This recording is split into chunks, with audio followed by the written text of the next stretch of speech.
Hi ಸ್ನೇಹಿತರೆ, ಎಲ್ಲರಿಗೂ ನಮಸ್ಕಾರ. ನೋಡಿ, ಗೃಹಲಕ್ಷ್ಮಿ ಯೋಜನೆಯ ಪ್ರತಿಯೊಂದು ಫಲಾನುಭವಿಗಳಿಗೆ ಸರ್ಕಾರ 6,000 ಹಣನ ಜಮಾ ಮಾಡಿದೆ.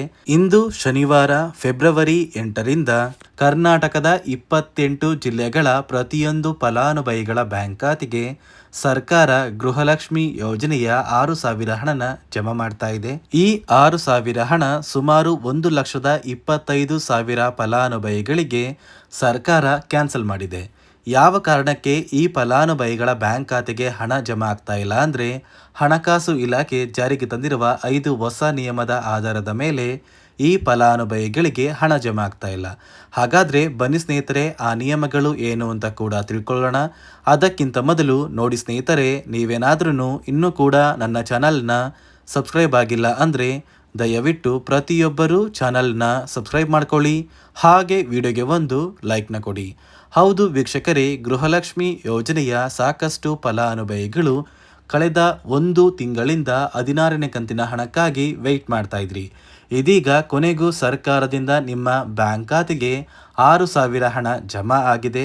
ಯಾರೆಲ್ಲ ಫಲಾನುಭವಿಗಳು ಯಾವ ದಿನ ನಮ್ಮ ಬ್ಯಾಂಕ್ ಖಾತೆಗೆ ಹಣ ಜಮಾ ಆಗುತ್ತೆ ಅಂತ ಕೇಳ್ತಾ ಇದ್ರಿ, ಇದೀಗ ಕೊನೆಗೂ ನಿಮ್ಮ ಬ್ಯಾಂಕ್ ಖಾತೆಗೆ ಗೃಹಲಕ್ಷ್ಮಿ ಯೋಜನೆಯ 16 ಮತ್ತು 17ನೇ ಕಂತಿನ 4,000 ಹಣ, ಇದರ ಜೊತೆ ಅನ್ನಭಾಗ್ಯ ಯೋಜನೆಯ ಪ್ರತಿಯೊಂದು ಫಲಾನುಭವಿಗಳಿಗೆ 5 ತಿಂಗಳ 2,000 ಹಣ ಕೂಡ ಜಮಾ ಆಗಿದೆ.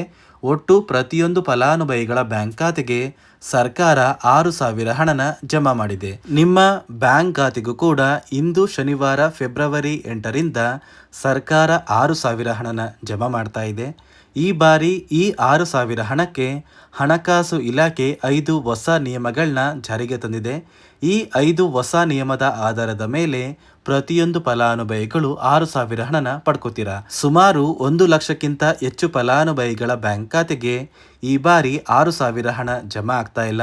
ಯಾವ ಕಾರಣಕ್ಕೆ ಈ ಫಲಾನುಭವಿಗಳ ಬ್ಯಾಂಕ್ ಖಾತೆಗೆ ಹಣ ಜಮಾ ಆಗ್ತಾ ಇಲ್ಲ ಅಂತ ನಾನು ನಿಮಗೆ ತಿಳಿಸ್ಕೊಡ್ತೀನಿ. ಅದಕ್ಕಿಂತ ಮೊದಲು ಇಂದು ಶನಿವಾರ ಫೆಬ್ರವರಿ 8ರಿಂದ ಕರ್ನಾಟಕದ 28 ಜಿಲ್ಲೆಗಳು ಯಾವ ಫಲಾನುಭವಿಗಳ ಬ್ಯಾಂಕ್ ಖಾತೆಗೆ ಹಣ ಜಮಾ ಆಗ್ತಾ ಇದೆ ಅಂದರೆ, ಮೊದಲಿಗೆ ಸ್ನೇಹಿತರೆ, ಬೆಂಗಳೂರು ನಗರ, ಬೆಂಗಳೂರು ಗ್ರಾಮಾಂತರ, ರಾಮನಗರ, ಚಿಕ್ಕಬಳ್ಳಾಪುರ, ಚಿತ್ರದುರ್ಗ, ದಾವಣಗೆರೆ, ಕೋಲಾರ, ಶಿವಮೊಗ್ಗ, ತುಮಕೂರು, ಚಾಮರಾಜನಗರ, ಚಿಕ್ಕಮಗಳೂರು, ದಕ್ಷಿಣ ಕನ್ನಡ, ಹಾಸನ, ಕೊಡಗು, ಮಂಡ್ಯ, ಮೈಸೂರು, ಉಡುಪಿ, ಬಳ್ಳಾರಿ, ಬೀದರ್, ಕಲಬುರಗಿ, ಕೊಪ್ಪಳ, ರಾಯಚೂರು, ಯಾದಗಿರಿ, ವಿಜಯನಗರ, ಬಾಗಲಕೋಟೆ, ಬೆಳಗಾವಿ, ವಿಜಯಪುರ, ಧಾರವಾಡ, ಗದಗ, ಹಾವೇರಿ ಮತ್ತು ಉತ್ತರ ಕನ್ನಡ. ಈ 28 ಜಿಲ್ಲೆಗಳ ಪ್ರತಿಯೊಂದು ಫಲಾನುಭವಿಗಳ ಬ್ಯಾಂಕ್ ಖಾತೆಗೆ ಸರ್ಕಾರ ಗೃಹಲಕ್ಷ್ಮಿ ಯೋಜನೆಯ ಒಟ್ಟು 2 ಕಂತಿನ 4,000 ಹಣ, ಇದರ ಜೊತೆ ಅನ್ನಭಾಗ್ಯ ಯೋಜನೆಯ ಪೆಂಡಿಂಗ್ ಇರುವಂತಹ 5 ಕಂತಿನ 2,000 ಹಣನ ಸರ್ಕಾರ ಜಮಾ ಮಾಡ್ತಾ ಇದೆ.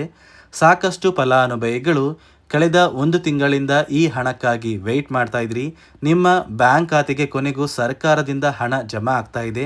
ಯಾರೆಲ್ಲ ಫಲಾನುಭವಿಗಳು ಗೃಹಲಕ್ಷ್ಮಿ ಯೋಜನೆಯ ಒಟ್ಟು 15 ಕಂತಿನ ಹಣನ ಪಡ್ಕೊಂಡಿದ್ದೀರಾ, ನಿಮ್ಮ ಬ್ಯಾಂಕ್ ಖಾತೆಗೆ ನೇರವಾಗಿ 16 ಮತ್ತು 17ನೇ ಕಂತಿನ 4,000 ಹಣ ಜಮಾ ಆಗುತ್ತೆ.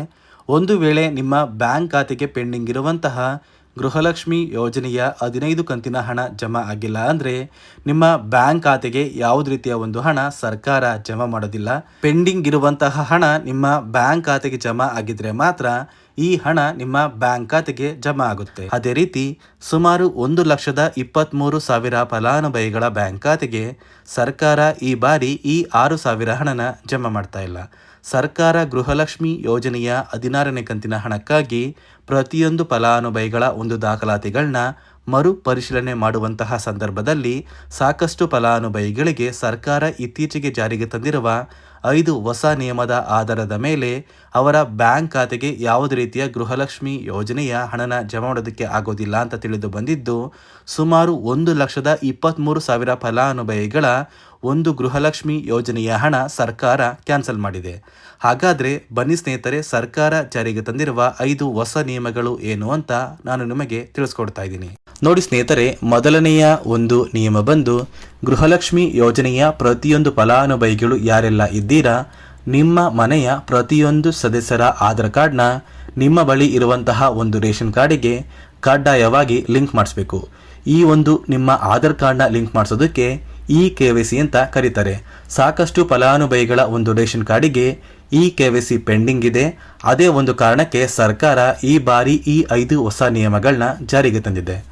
ಅದೇ ರೀತಿ ಎರಡನೆಯ ಒಂದು ನಿಯಮ ಬಂದು ಸಾಕಷ್ಟು ಫಲಾನುಭವಿಗಳ ಒಂದು ಆಧಾರ್ ಕಾರ್ಡ್ ಏನಿದೆ ಆ ಒಂದು ಆಧಾರ್ ಕಾರ್ಡ್ 15 ವರ್ಷ ಅಥವಾ 15 ವರ್ಷಕ್ಕಿಂತ ಹೆಚ್ಚು ಹಳೆಯ ಆಧಾರ್ ಕಾರ್ಡ್ ಆಗಿದೆ. ಈ ಒಂದು ಫಲಾನುಭವಿಗಳು ಅವರ ಆಧಾರ್ ಕಾರ್ಡ್ಗೆ ಯಾವುದೇ ರೀತಿಯ ತಿದ್ದುಪಡಿ ಕೂಡ ಮಾಡಿಸಿಲ್ಲ ಮತ್ತು ಯಾವುದೇ ರೀತಿಯ ಒಂದು ಅಪ್ಡೇಟ್ನ ಕೂಡ ಮಾಡಿಸಿಲ್ಲ. ಅದೇ ಒಂದು ಕಾರಣಕ್ಕೆ ನಿಮ್ಮ ಆಧಾರ್ ಕಾರ್ಡ್ನ ನೀವು ತಿದ್ದುಪಡಿ ಮಾಡಿಸಿಲ್ಲ ಅಂದರೆ ನಿಮ್ಮ ಬ್ಯಾಂಕ್ ಖಾತೆಗೆ 2,000 ಹಣ ಜಮಾ ಆಗ್ತಾ ಇಲ್ಲ. ಮತ್ತೆ ಸ್ನೇಹಿತರೆ, ಸರ್ಕಾರ 16ನೇ ಕಂತಿನ ಹಣನ ಜಮಾ ಮಾಡುವ ಮುಂಚೆ ಪ್ರತಿಯೊಂದು ಫಲಾನುಭವಿಗಳ ಒಂದು ದಾಖಲಾತಿಗಳನ್ನ ಮರುಪರಿಶೀಲನೆ ಮಾಡಿದ್ದಾರೆ. ಈ ಒಂದು ಸಂದರ್ಭದಲ್ಲಿ ಫಲಾನುಭವಿಗಳು ಸರ್ಕಾರಕ್ಕೆ ತೆರಿಗೆನ ಕಟ್ತಾ ಇರೋದು ತಿಳಿದು ಬಂದಿದೆ. ಅದೇ ರೀತಿ 4ನೆಯ ಒಂದು ನಿಯಮ ಬಂದು ಸರ್ಕಾರದಿಂದ ಬರುವಂತಹ ಒಂದು ರೇಷನ್ನ ಕಳೆದ 3 ತಿಂಗಳಿಂದ ನೀವು ಪಡ್ಕೊಂಡಿಲ್ಲ ಅಂದರೆ ನಿಮ್ಮ ಬ್ಯಾಂಕ್ ಖಾತೆಗೆ ಗೃಹಲಕ್ಷ್ಮಿ ಯೋಜನೆಯ ಹಣ ಜಮಾ ಆಗೋದಿಲ್ಲ. ಮತ್ತೆ ಸ್ನೇಹಿತರೆ, 5ನೆಯ ಒಂದು ನಿಯಮ ಬಂದು ನಿಮ್ಮ ಒಂದು ವಾರ್ಷಿಕ ಆದಾಯ 7 ಲಕ್ಷಕ್ಕಿಂತ ಕಡಿಮೆ ಇರಬೇಕು. ಒಂದು ವೇಳೆ ವಾರ್ಷಿಕ ಆದಾಯ 7 ಲಕ್ಷಕ್ಕಿಂತ ಜಾಸ್ತಿ ಇದ್ದರೆ ನಿಮ್ಮ ಬ್ಯಾಂಕ್ ಖಾತೆಗೆ ಗೃಹಲಕ್ಷ್ಮಿ ಯೋಜನೆಯ ಹಣ ಬರೋದಿಲ್ಲ. ಈ 5 ನಿಯಮದ ಆಧಾರದ ಮೇಲೆ ಪ್ರತಿಯೊಂದು ಫಲಾನುಭವಿಗಳಿಗೂ ಹಣ ಜಮಾ ಆಗ್ತಾ ಇದೆ. ಇಂದು ಶನಿವಾರ ಫೆಬ್ರವರಿ 8ರಿಂದ ಕರ್ನಾಟಕದ 28 ಜಿಲ್ಲೆಗಳ ಪ್ರತಿಯೊಂದು ಫಲಾನುಭವಿಗಳಿಗೆ 6,000 ಹಣ ಜಮಾ ಆಗ್ತಾ ಇದೆ. ಕೆಲವೇ ದಿನಗಳಲ್ಲಿ ಆದಷ್ಟು ಬೇಗ ಈ 6,000 ಹಣ ನೀವು ಪಡ್ಕೋತೀರಾ ಅಂತ ಹೇಳ್ತಾ ಇದಿಷ್ಟು ಸರ್ಕಾರದಿಂದ ಬಂದಿರುವಂತಹ ಒಂದು ಮಾಹಿತಿಯಾಗಿದೆ. ನಾನು ಕೊಟ್ಟಿರುವಂತಹ ಮಾಹಿತಿ ನಿಮಗೆ ಇಷ್ಟ ಆಗಿದ್ರೆ ದಯವಿಟ್ಟು ಪ್ರತಿಯೊಬ್ಬರೂ ನನ್ನ ಚಾನಲ್ನ ಸಬ್ಸ್ಕ್ರೈಬ್ ಮಾಡ್ಕೊಳ್ಳಿ, ಹಾಗೆ ವಿಡಿಯೋಗೆ ಒಂದು ಲೈಕ್ನ ಕೊಡಿ.